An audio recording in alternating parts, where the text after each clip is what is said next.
Happy February 26, 2018. Tonight, it's Monday, and you guys know what we're here for, the Monday Night Raw review. The night after the Chamber. 41 days until WrestleMania. What did we learn following tonight's show? What did we learn from yesterday? So, quick little recap of the Chamber. What did we figure out? Well, we figured out Alexa Bliss is going to have the belt going into Mania. We found out Roman, as I said, as everybody knew, is the #1 contender against Brock Lesnar going into Mania. And John Cena didn't get his opportunity to go to Mania. Or did he? So, we start off tonight's show with Alexa Bliss and Mickie James coming down to the ring. Alexa Bliss continues to just give the same persona she's been given for a while now. I mean, we're kind of over it at this point, guys. While this is going on, and while Alexa's actually coming down to the ring, Michael Cole actually tells us that Asuka is going to face Alexa at the Chamber. To me, this just ruined everything. As you guys know, I wanted to see Charlotte versus Asuka. Unfortunately, that's not what we're getting. We're going to get Alexa versus Asuka. Hopefully this is amazing. Hopefully big things come of this. I just hope it doesn't end in interference of any sort. I just want this to be a straight-up WrestleMania match. If the streak ends because of a disqualification, or if it continues because of a disqualification, I will let you know now. I'm done. I can't say that, obviously. I mean, because we enjoy doing this. I enjoy bringing you guys the content, but realistically, it's going to be difficult to watch. I mean, anyways, I digress. Back to the show. So, Alexa Bliss just continues, to be her normal self, giving herself praise every time she thinks she can't do anything else. She continues to amaze herself. And then she actually gave props to Mickie James for standing by her side. And then, of course, she goes off to state that Nia destroyed Asuka the night before. Nia definitely gave Asuka a beatdown. Let's be honest about that. But with that being said, Asuka comes down to the ring. Asuka, really doesn't say anything at all. Alexa Bliss says that, she understands that her English she's having trouble with her English, but she has no trouble with her body language. And then all of a sudden, Nia Jax comes down. Nia Jax completely demolishes Asuka during this point. I mean, yeah, Asuka had a few blows in there, but she's left bruised and beaten. At this point, Bayley and Sasha actually run out to try to help out Asuka, while also to beat Alexa and Nia down. Well, this doesn't work out. Asuka, Bayley, and Sasha are laying on the ground as we cut to commercial break. Already this is going to start off the show for the night with a 6-woman tag match. We seen 2 last week. I don't know why we're seeing another to start this week. I understand wanting to get the ladies on the program. I have no problem with it. I just don't like 3 shows in a row. I'm watching 3 different 6-woman tag matches. So we cut back from commercial break. The match starts. For me, this was hard. This was absolutely hard. I thought out the gate the match had a little bit of movement. It was pretty interesting. They kept Bayley singled out over in their corner, just tags. Kept rotating it around. Alexa Bliss eventually allowed Bayley to get the advantage on her. She goes ahead and actually gets, pardon me, tags Sasha. Sasha actually gives her a hard tag in the back. That's how Sasha gets in the ring. You can tell at this point they're already having issues, which I like. I want to see Sasha Bayley at Mania. I wanted to see it for the belt. Obviously, we're not. But hopefully we can still see Sasha and Bayley for the belt. I mean, you have to do something to get these ladies really back in the flow of things, especially Bayley. She's taking the biggest hit of all. She is completely boring. I don't know too many people that really want to see her on TV anymore. So, I mean, this thing with Sasha could really brew and become something amazing. So I'm sitting here watching the match, and there's the point where Sasha goes to give Bayley the tag, and of course I think Bayley's going to accept the tag like she always does, because her and Sasha are quote-unquote best friends. So at this point, Bayley actually jumps off the apron. This got me up in my chair, got me reinterested, because this totally told me we're going to see this. During this point, Michael Cole and Corey Graves, and not Byron, Byron Saxton as well, they're, you know, just questioning Bayley for her actions, saying she needed to be professional. Or sorry, not Byron Saxton, but Jonathan Coachman. They're saying he needs to be professional, just put everything else aside just to get the match. And then after she jumps down from the apron, Sasha's able to get a reverse on Mickey. Yeah, I'm pretty sure it was Mickey at the time. After she gets the reverse on Mickey, she gets the tech to Asuka. Asuka comes in, starts doing her thing, gets the armbar sung, that gets broken up, and then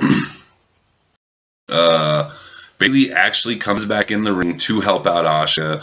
Asuka finishes Mickie James with a nasty armbar. I mean, she has the armbar sunk with a heel hook. It looks nasty. If you guys haven't seen it, go back and catch the replay. I thought it was fantastic looking. Wow. The woman, every time I see her in the ring, she just keeps impressing me. I absolutely love Asuka. Excited for Mania. Really excited for the Bayley Sasha build-up. They do phenomenal things with this, guys. As we know, they failed with the booking in the past. Hopefully going forward, won't have any issues. I mean, it's all literally right there in front of you. WWE, a child could write your script. And I'm not even joking about this. Like, it is really set up for you to have Bayley and Sasha at Mania in a grudge match. I think it would be phenomenal. Give them at least 15 to 20 minutes. Phenomenal. I think they could do amazing work, really make a big name for the women's division. At the same time, who do you make the heel? I mean, Sasha is the boss, but how it looked tonight and how they were talking, it looks like they were trying to transition Bayley to be the heel. But with that being said, I mean, it could be one of those trick things where they give the perception that Bayley be the heel, but at the last second, Sasha does the dirtiest tactics to become the heel. But I guess we'll have to wait and find out there, guys.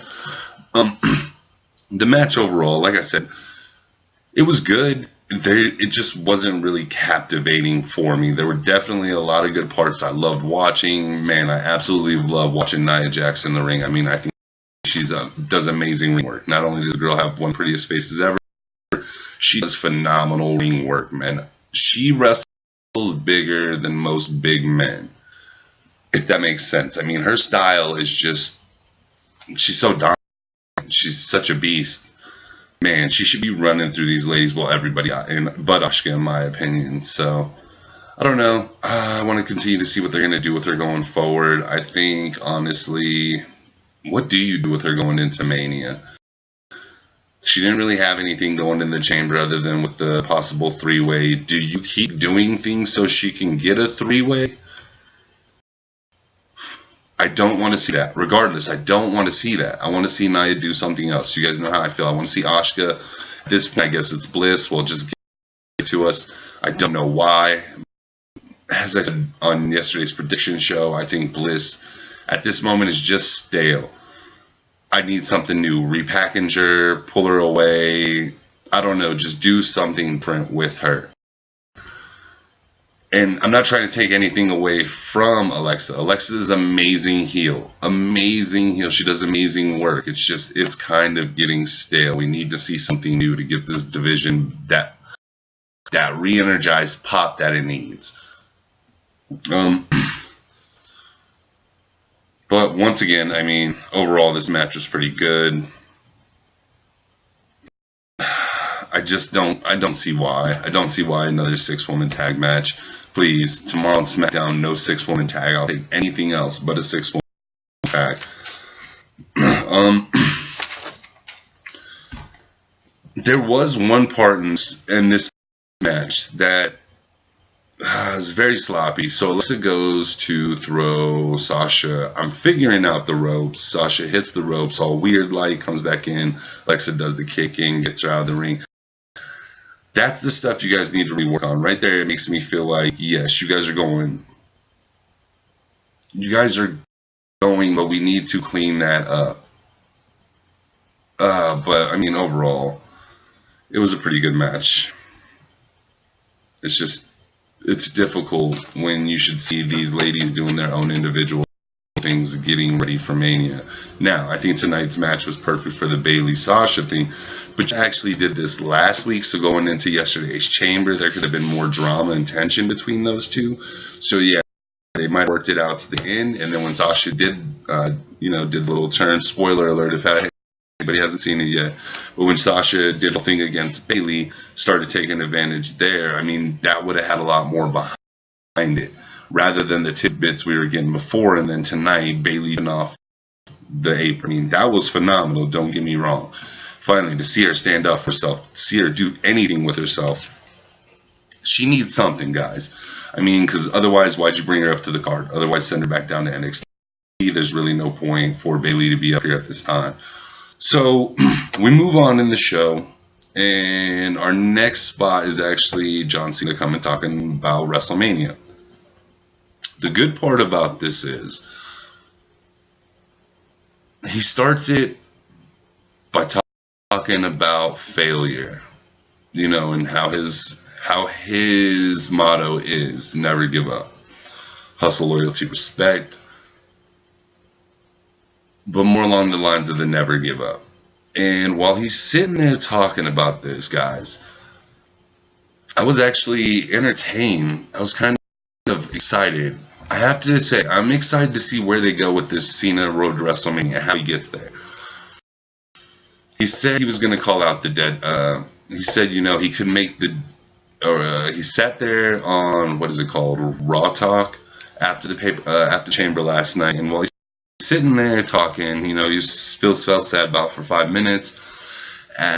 Asked what is he going to do now to get to Mania, and then he said he had an idea. So he leaves, talks about how he can call out the Undertaker, but unfortunately, he says it's impossible. It's an impossible match at this time. So now everybody can see how and relate to how he has ran out of options, but he remembered he's obviously a free agent, so guess where he's going? To SmackDown. So you know what he's doing next?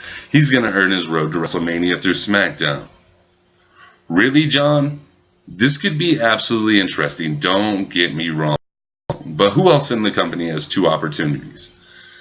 And I know it keeps entertaining because, oh my God, will Cena get to Mania? We all know he's going to get to Mania. If he doesn't get to Mania, that's a surprising thing. And to be honest, the show would probably suck. Let's be honest. I mean, the show would probably really tank if he wasn't on there. But with John Cena's road to WrestleMania, I'm really excited to see what comes of this.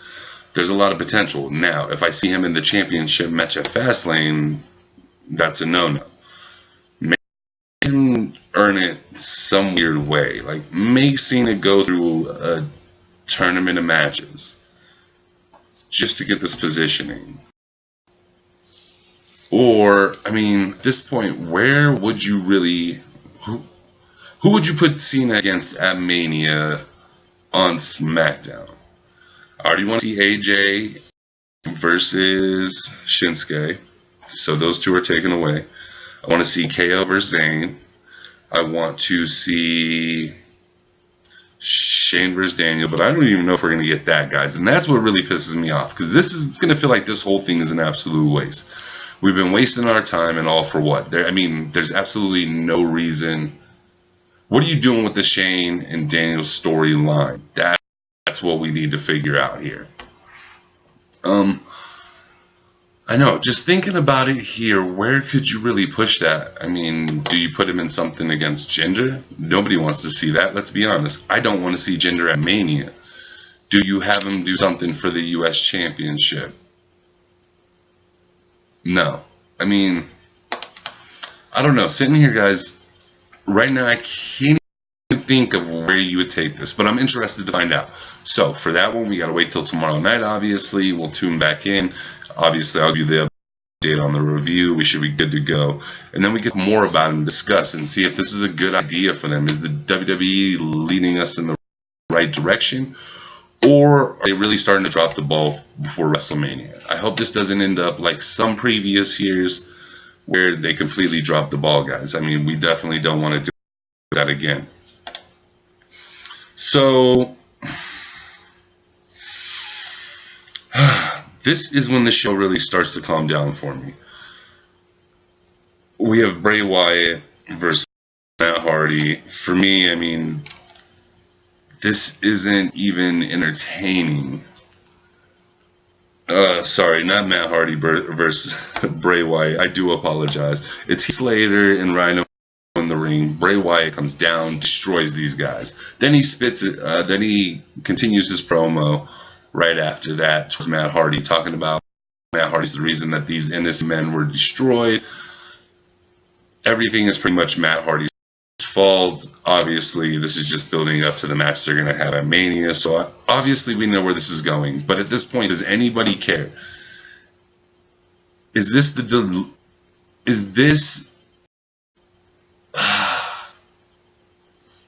Hardy we wanted to see? I mean, is it that simple? Where's Vanguard 1? Where's the Compound? Where's everything that made Hardy what it was in TNA? It is nowhere to be found. This is a horrible idea, and if anybody expects to see what we saw in TNA, I'm sorry to get your hopes up, but I really highly doubt we will. It's one of them things about ego, and I'm not talking about Hardy's ego, I'm talking about the big man, big man Vince's ego. You know he's not going to take anything from TNA and just put it as it was. He wants to do it his way or the highway, and obviously it's not turning out good enough. This is really bad. I have a feeling we're not even going to see Brother Nero, which, it's fine. We all know Jeff can survive on his own in the WWE. I mean, he's been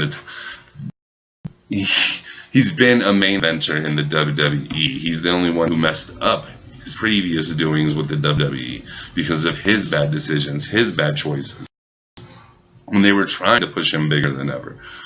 So for me, you don't have to have Brother Nero, but I would like to see Brother Nero. I would like to see young Maxwell again. I mean, I would like to see, bring it all to me. Don't give me bits and pieces. Don't water it down. Just bring it all at once. Just give me the overload. Make me feel that nostalgia feeling back that I felt back when I watched TNA and I was watching these things. And I'll be the first one to tell you, I didn't even like it. It took it finally just grabbing hold of me one day, and then that's when I started to enjoy it. And it sucked because as I started to enjoy it, just a few months later, it's gone. So let's get this correct, guys, and let's bring it back. Let's get him a push. Get him out of this Bray Wyatt nonsense, and let's get him actually doing some work and doing some things here. I mean, after this, the show pretty much gets real generic in my mind. Miz comes out with them as Miz Taraj. He talks about Mania. He talks the same crap he always talks, how he's underappreciated. He's not even seen as an an A star anymore, yada, yada, yada. More Miz talk. I mean, the Miz is a great heel. But do I think the Miz is a memorable IC champion? No. I think he does great work, but I don't think he's a memorable IC champion at all for him. And it's a disappointment, because you guys know how I feel about that strap. That strap has so much meaning behind it. But I think WWE may have seen the light finally tonight and started to put the wheels into motion to get us to where we can enjoy the IC champion reign again, and it does bring back some prestige. Kurt Angle, Miz is going on Tron talking about he doesn't have a place in Maine. So Kurt Angle says, hey, he's got a spot depending on tonight's matches. So we hear Seth Rollins' music hits. Seth comes down. Seth and Miz have a pretty good match. Very entertaining, decent pace. Just kind of felt like a waste. I enjoyed it, just really kind of felt like a waste. Seth wins as he's celebrating. Finn's music hits. As Finn's walking down to the ring, Seth is actually leaving at this point, and Seth's going up the ramp. Finn's come down. Seth just looks at Finn and shakes his head like, dude, really? Like, I won and you want to come steal my spotlight? Finn gets in the ring. Miz Taraj actually beats the crap out of him. So at this point, it's pretty even tables. Miz is, during this beatdown of Finn, Kurt Angle comes on the Titantron, explains to the Miz that depending on his match tonight, he once again may or may not have a match at Mania. Match begins. We get Finn and the Miz. This is a little more entertaining than the Seth Rollins segment, and I was hyped for Seth coming out, but this was a little bit more entertaining for me. Just a lot of moves real quick. Pacing was pretty decent. Moves were pretty impactful. Not a lot of wasted time. I mean, as soon as the Miz found out that this match actually had some decision on his WrestleMania match, he just went straight at Finn. So I mean, this was good.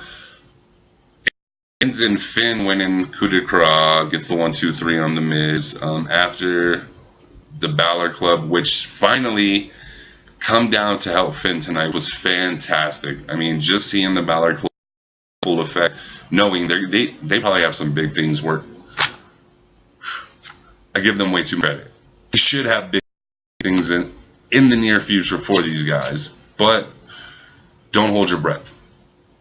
The WWE's hit or miss. Sometimes they hit the ball out the park, Sometimes it's just strike out. I mean, it's really that simple, guys. So I mean, it was fun to see the Balor Club come out, help Finn by beating up the Miz Taraj. Then they all four got kicked to the back. Miz wins coup de grace, as I said before. So what are you telling me, guys, with this one? This is going to be a three-way? Because that's what I think exactly you're doing. The only way I'm going to enjoy this three-way is if Miz isn't the one walking away with the title. If Miz walks away with the title and I just have to continue with more of the Miz, that belt's just going to lose all of its prestige. And when we get to that point, what belts will really have any real prestige behind them? The Universal belt isn't a real. The Universal belt was just created, so there's no real prestige behind it. Obviously, the WWE World Heavyweight Championship belt is a combination of two of the most highly regarded belts in the industry. So I mean, that one's a little difficult right there, guys. I don't know. I'm tired of seeing the IC title get the worst of the bunch. I think out of all the belts on Raw, the IC belt has the worst representative. And I mean, there's no way around that. Fuck the There's just no way around that, guys. Like, it has the worst representative. And once again, I'm not saying The Miz does bad work, but it's just we're so over it. We need a new representative. We need somebody to bring some life back to that division.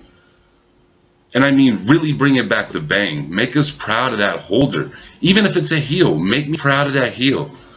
There's nothing wrong with doing a dirty tactic here and there, but getting some clean wins along the way. Having your heelish tactics.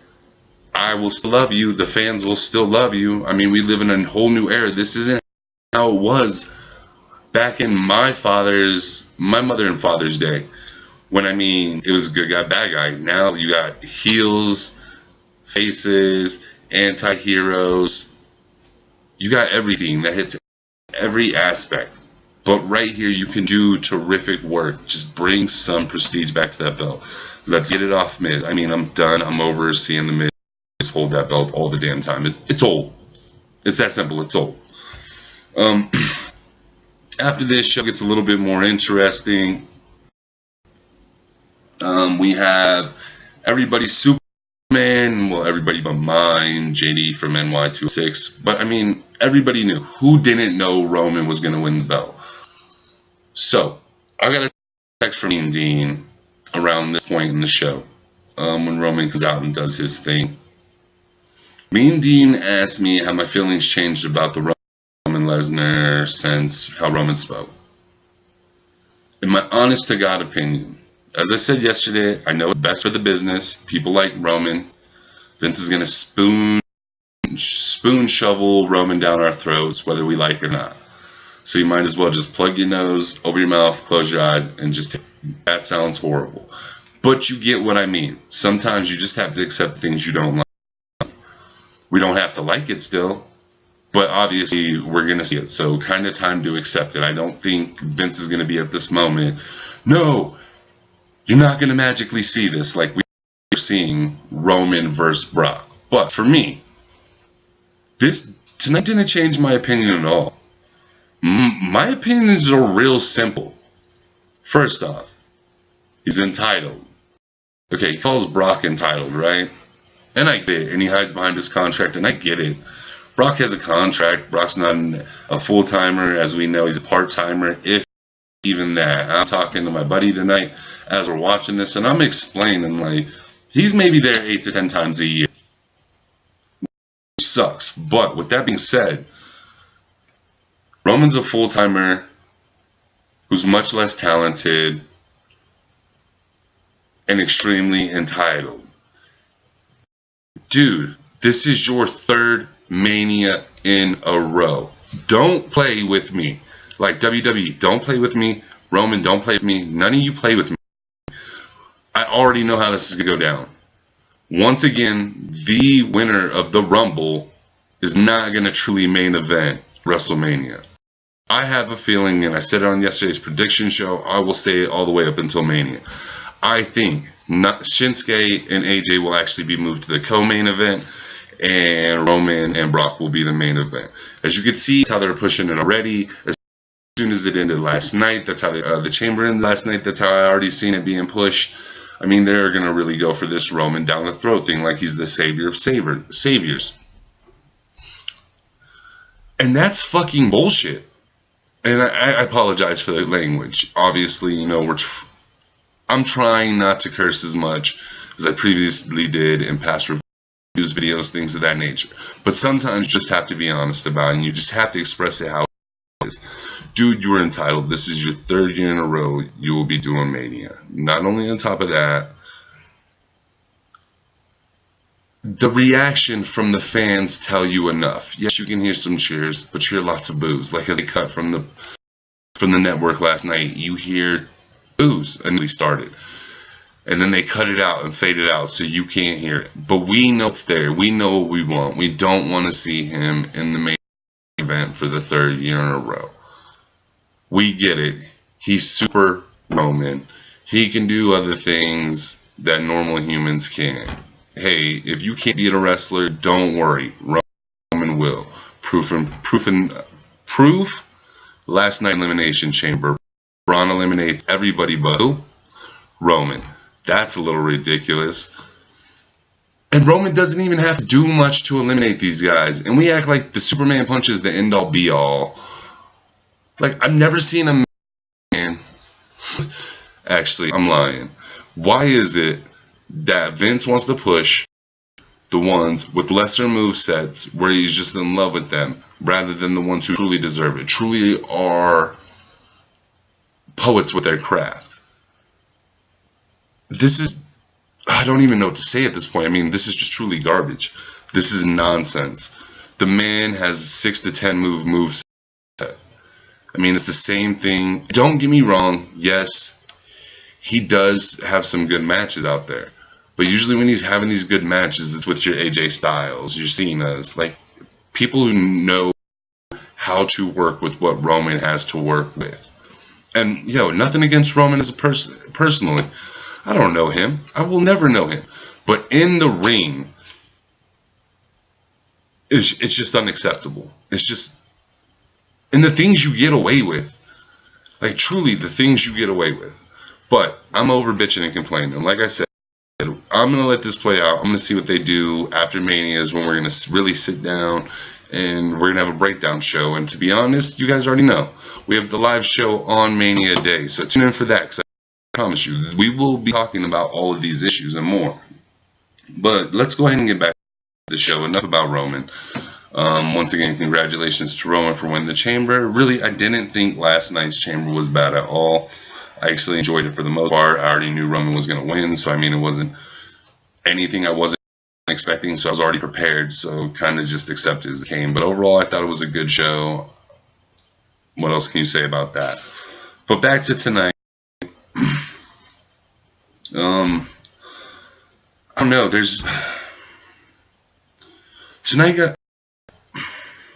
Tonight was a really difficult show just to watch all the way around. I mean, after the Roman come out and talking, we have Titus Worldwide versus The Bar, and best out of 3 falls. The best part of this match was the opening. Cesaro runs like he's going to run at Titus, just slides and ducks out of the ring. Titus turns to, pay attention. Cesaro turns back around, catches the bro kick.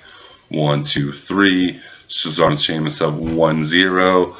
Titus Worldwide actually starts getting on the offensive side for a little bit. Apollo Crews does the standing backflip. Nothing we haven't seen before. Sheamus is kicking out of everything.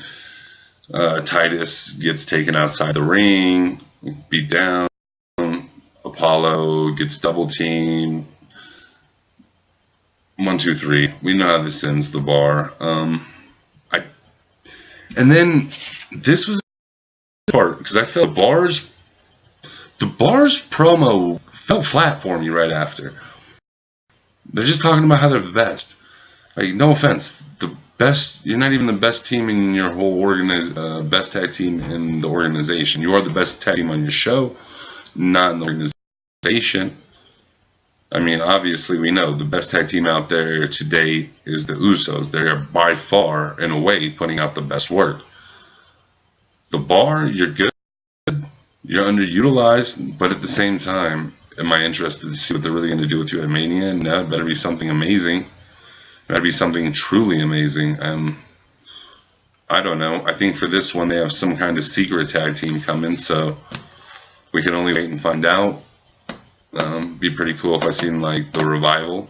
That'd be pretty neat. Maybe Sammy and who knows? Maybe the WWE doesn't even do Sammy and KO at Mania. Maybe they actually do Sammy KO tag team versus the Bar. Those two, and then that's when the real split starts. There's a multitude of things you could do with that tag team division. I mean, let's just be honest. Right now, it's garbage. It's just another wasted space on the. And it's nothing to do with the Bar, it's the booking. As it typically is, the booking just isn't good. You have done nothing to get me excited about that division. So, yeah, until you do something, I don't know where to go from there. At this point, I mean, we get one of my favorite people to watch at this point in time. It's going to be Elias. You guys know WWE, Walk with Elias all day. Let's get that hashtag, get that rolling. Walk with Elias or hashtag WWE. It was him in a Braun match. I think they're just setting it up for Raw or for Mania. I think we're just going to get an all-out no DQ match. This is pretty simple. Elias gets he's getting his butt whipped, as we expected. Grabs the fire extinguisher from under the ring area. Sprays it at Braun. That's when he starts to get the upper hand for a little bit. Braun powers through like he always does. Elias runs. Instead of getting power slammed through the announce table in the segment, they go to the back. We see a limo pull up. I definitely thought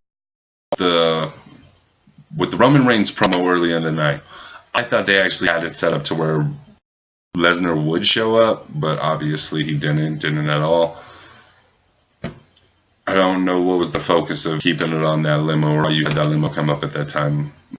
Was something missed here? Was Braun actually supposed to get hit by the limo? I don't know. It's just a waste of time. And then comes my least favorite part of tonight's entire show. We finally see her make her Raw arena debut. Rowdy Ronda Rousey. I know everybody out there is the baddest woman in the world. She's not the baddest woman in the world. She's one of. I will never talk crap about the woman. You know, she will beat me down in seconds. But with that being said, I mean, I really wasn't entertained on this part. I think it was really done kind of weird. Stephanie and Triple H come out, start talking about last night. As they're talking about last night, Rowdy comes out. As Rowdy's going to go attack them, Kurt follows her out, telling her she just needs to listen for a second. Kurt, for some reason, obviously, you know, like he said, he has his reasons and he needs to keep his job. He was lying about Sunday night, everything he said that Sunday night. He had pneumonia. He doesn't remember anything he said. It saved Ronda from beating their ass until Ronda's like, hold up, Steffi, you need to apologize for slapping me. I've never been slapped in my face before. That's just a sign of disrespect. Ronda comes back, Stephanie comes back in the ring, and lo and behold, she walks up like she's going to do something, and she apologizes greatly so they can leave the ring as fast as possible. While they're leaving, Kurt Angle turns around and punches Triple H in the mouth, Triple H turns around and punches Kurt Angle in the mouth. Kurt Angle's laying on the ground. Ronda attends to him. Triple H and Stephanie walk off into the show. We already know where they're going with this, guys. It's going to be a mixed tag match. Shout out to Meg. Yes, your prediction, honey. I agree with that. Fully agree with that. So yes, you are correct. I definitely think it's going to be Stephanie and Triple H versus Kurt and Rowdy Ronda Rousey. It's crazy seeing her on Raw. Am I excited about it at this moment? That has been yet to be seen. I just want to see what she's going to do. You started off with a bang last night. You said what you need to say. You said all the right things. Now let me see all the right things come through in your actions. But I'm not going to really analyze that part. It was just the least entertaining. I think they could have done a lot more at this point. Obviously, I've realized I say this a lot more, like I could write the scripting better, and I'm not writing the scripting. So what does that tell you? But with that being said, I mean, a lot of the things we do on this show does play out.